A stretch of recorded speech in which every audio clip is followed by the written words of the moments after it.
The two angels came to Sodom in the evening, and Lot was sitting in the gate of Sodom. When Lot saw them, he rose to meet them and bowed himself with his face to the earth, and said, "My lords, please turn aside to your servant's house and spend the night and wash your feet. Then you may rise up early and go on your way."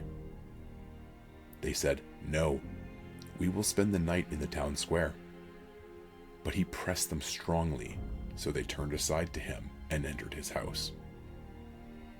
And he made them a feast and baked unleavened bread, and they ate.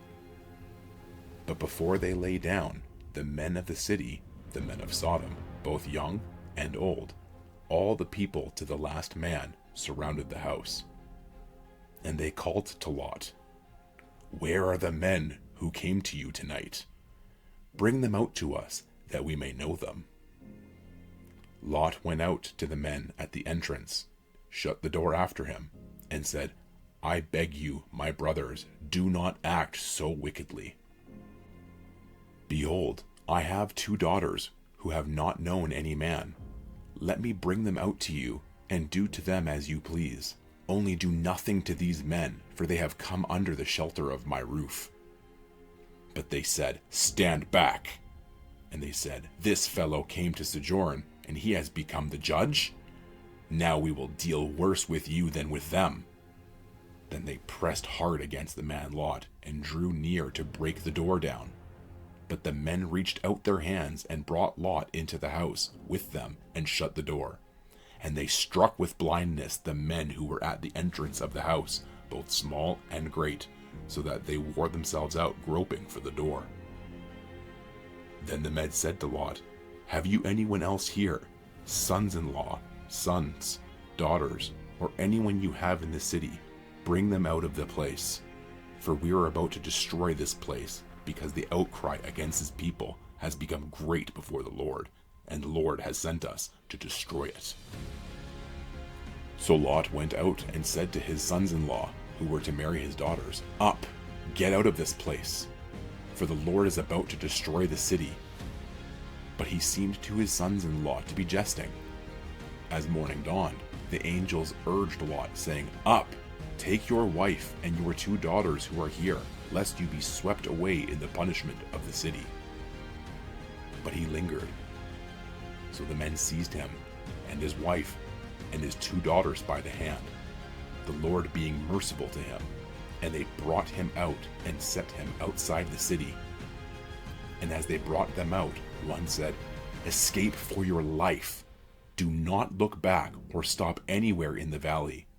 Escape to the hills, lest you be swept away." And Lot said to them, "Oh no, my lords.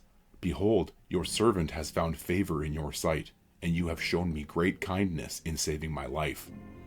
But I cannot escape to the hills, lest the disaster overtake me and I die. Behold, this city is near enough to flee to, and it is a little one. Let me escape there. Is it not a little one?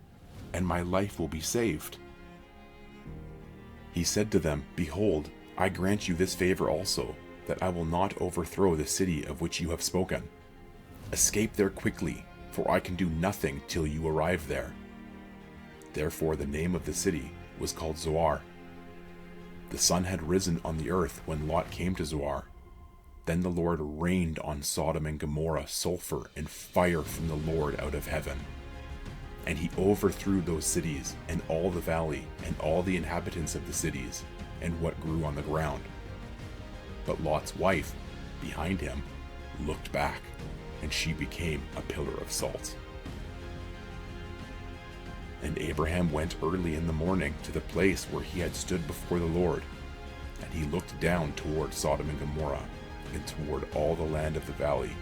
And he looked, and behold, the smoke of the land went up like the smoke of a furnace.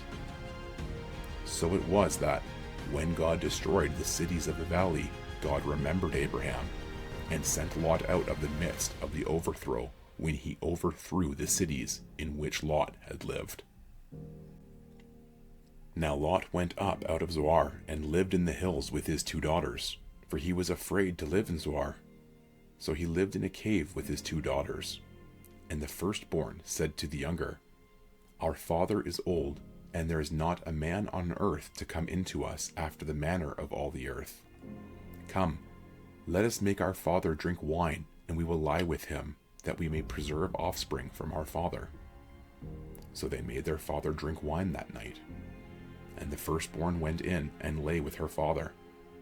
He did not know when she lay down or when she arose.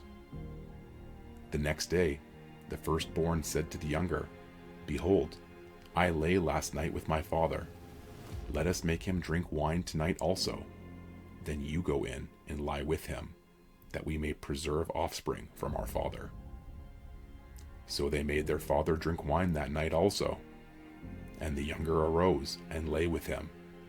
And he did not know when she lay down or when she arose. Thus both the daughters of Lot became pregnant by their father. The firstborn bore a son and called his name Moab. He is the father of the Moabites to this day. The younger also bore a son and called his name Ben-Ami. He is the father of the Ammonites to this day. From there Abraham journeyed toward the territory of the Negeb, and lived between Kadesh and Shur, and he sojourned in Gerar. And Abraham said of Sarah his wife, She is my sister. And Abimelech, king of Gerar, sent and took Sarah. But God came to Abimelech in a dream by night, and said to him, Behold, you are a dead man because of the woman whom you have taken, for she is a man's wife. Now Abimelech had not approached her. So he said, Lord, will you kill an innocent people? Did he not himself say to me, She is my sister? And she herself said, He is my brother. In the integrity of my heart and the innocence of my hands I have done this. Then God said to him in the dream, Yes, I know that you have done this in the integrity of your heart, and it was I who kept you from sinning against me. Therefore, I did not let you touch her. Now then, return the man's wife, for he is a prophet, so that he will pray for you, and you shall live. But if you do not return her, know that you shall surely die, you and all who are yours. So Abimelech rose early in the morning, and called all his servants, and told them all these things. And the men were very much afraid. Then Abimelech called Abraham and said to him, What have you done to us? And how have I sinned against you, that you have brought on me and my kingdom a great sin? You have done to me things that ought not to be done. And Abimelech said to Abraham, What did you see that you did this thing? Abraham said, I did it because I thought, There is no fear of God at all in this place, and they will kill me because of my wife. Besides, she is indeed my sister, the daughter of my father, though not the daughter of my mother, and she became my wife. And when God caused me to wander from my father's house, I said to her, This is the kindness you must do to me. At every place to which we come, say of me, He is my brother. Then Abimelech took sheep and oxen, and male servants and female servants, and gave them to Abraham, and returned Sarah his wife to him. And Abimelech said, Behold, my land is before you, dwell where it pleases you. To Sarah he said, Behold, I have given your brother 1,000 pieces of silver. It is a sign of your innocence in the eyes of all who are with you, and before everyone you are vindicated.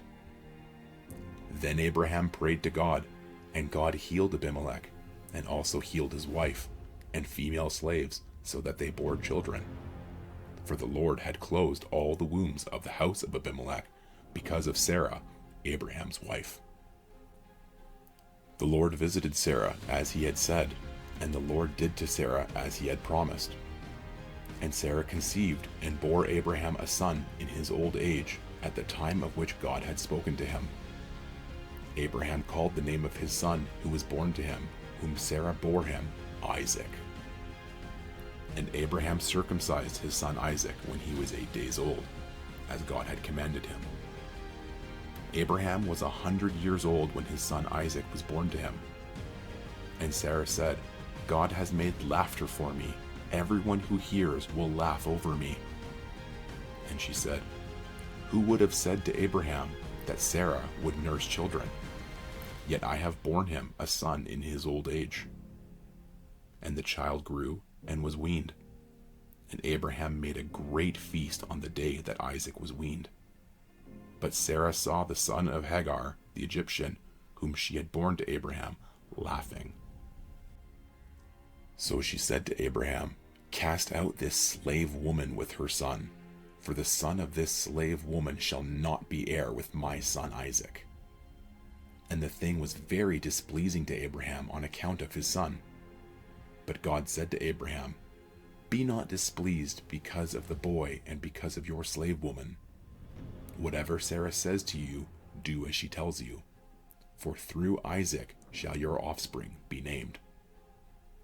And I will make a nation of the son of the slave woman also, because he is your offspring." So Abraham rose early in the morning, and took bread and a skin of water, and gave it to Hagar, putting it on her shoulder along with the child, and sent her away. And she departed and wandered in the wilderness of Beersheba. When the water in the skin was gone, she put the child under one of the bushes. Then she went and sat down opposite him a good way off, about the distance of a bow shot, for she said, "Let me not look on the death of the child." And as she sat opposite him, she lifted up her voice and wept. And God heard the voice of the boy, and the angel of God called to Hagar from heaven and said to her, "What troubles you, Hagar? Fear not, for God has heard the voice of the boy where he is. Up, lift up the boy and hold him fast with your hand, for I will make him into a great nation." Then God opened her eyes, and she saw a well of water. And she went and filled the skin with water and gave the boy a drink. And God was with the boy, and he grew up. He lived in the wilderness and became an expert with the bow. He lived in the wilderness of Paran, and his mother took a wife for him from the land of Egypt. At that time, Abimelech and Phicol, the commander of his army, said to Abraham, "God is with you in all that you do. Now therefore swear to me here by God that you will not deal falsely with me, or with my descendants, or with my posterity. But as I have dealt kindly with you, so you will deal with me and with the land where you have sojourned." And Abraham said, "I will swear." When Abraham reproved Abimelech about a well of water that Abimelech's servants had seized, Abimelech said, "I do not know who has done this thing. You did not tell me, and I have not heard of it until today." So Abraham took sheep and oxen and gave them to Abimelech, and the two men made a covenant. Abraham set 7 ewe lambs of the flock apart, and Abimelech said to Abraham, "What is the meaning of these 7 ewe lambs that you have set apart?"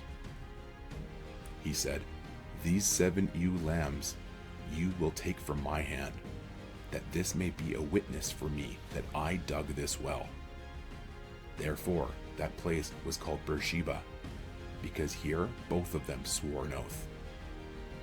So they made a covenant at Beersheba. Then Abimelech and Phicol, the commander of his army, rose up and returned to the land of the Philistines. Abraham planted a tamarisk tree in Beersheba, and called there on the name of the Lord, the everlasting God. And Abraham sojourned many days in the land of the Philistines.